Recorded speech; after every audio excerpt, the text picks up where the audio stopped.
31.Samyutta Nikaya 7.6, the Knot Sutta. The occasion arose in Savatthi. One day, the matted-hair Brahmin Bharadvaja approached the Blessed One. After arriving, he exchanged greetings with the Blessed One. After cordial greetings, he sat to one side. Once seated, the matted-hair Brahmin Bharadvaja addressed the Blessed One in verse. The inner knot and outer knot. This generation is entangled in knots. I ask you, Gautama, who can untie this knot? The Blessed One replied, a monk who is virtuous and wise, who develops mind and wisdom, who is ardent and careful. He can untie this knot. Those in whom lust, hatred, and delusion have been completely eliminated, the arhats with defilements destroyed. For them the knot is untied, where name and form cease without remainder. In resistance and perception of form, here the knot is cut.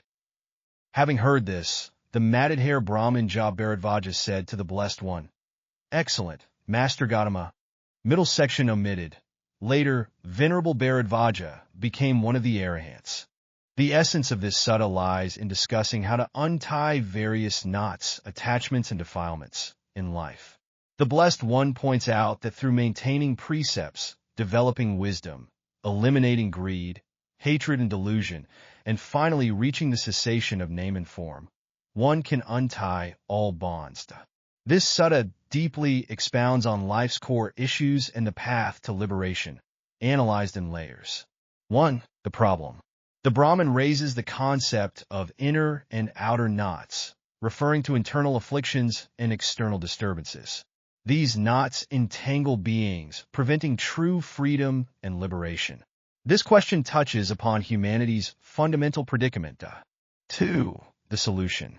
The Buddha's answer contains 3 levels. 1. Foundation of practice. Maintaining precepts, developing mind and wisdom, being ardent and careful. This is the starting point of liberation, emphasizing moral cultivation and wisdom development. 2. Eliminating root afflictions, removing greed, hatred, and delusion. This is deeper practice, pointing to the source of afflictions. 3. Final liberation, cessation of name and form, ending of duality and form perception. This is the highest state, pointing to enlightenment beyond dualistic thinking. 3. Immediate effect. The Brahmin's immediate understanding and eventual attainment of arahantship demonstrates the immediacy and universal applicability of the Dhamma. Deep reflections. 1. Life's knots. We are all entangled by various knots: attachment to material things, pursuit of fame and gain, or inner fears and anxieties. Recognizing these knots is the first step toward liberation. 2. Path to untying. The Buddha's solution starts with everyday practice of precepts, gradually elevating to mental purification. This reminds us that liberation requires continuous effort. 3. Ultimate liberation.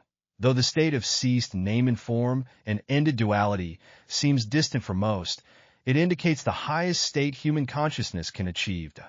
4. The present moment. The Brahmin's immediate realization reminds us that enlightenment isn't in the distant future, but in the present moment. This sutta inspires us to contemplate.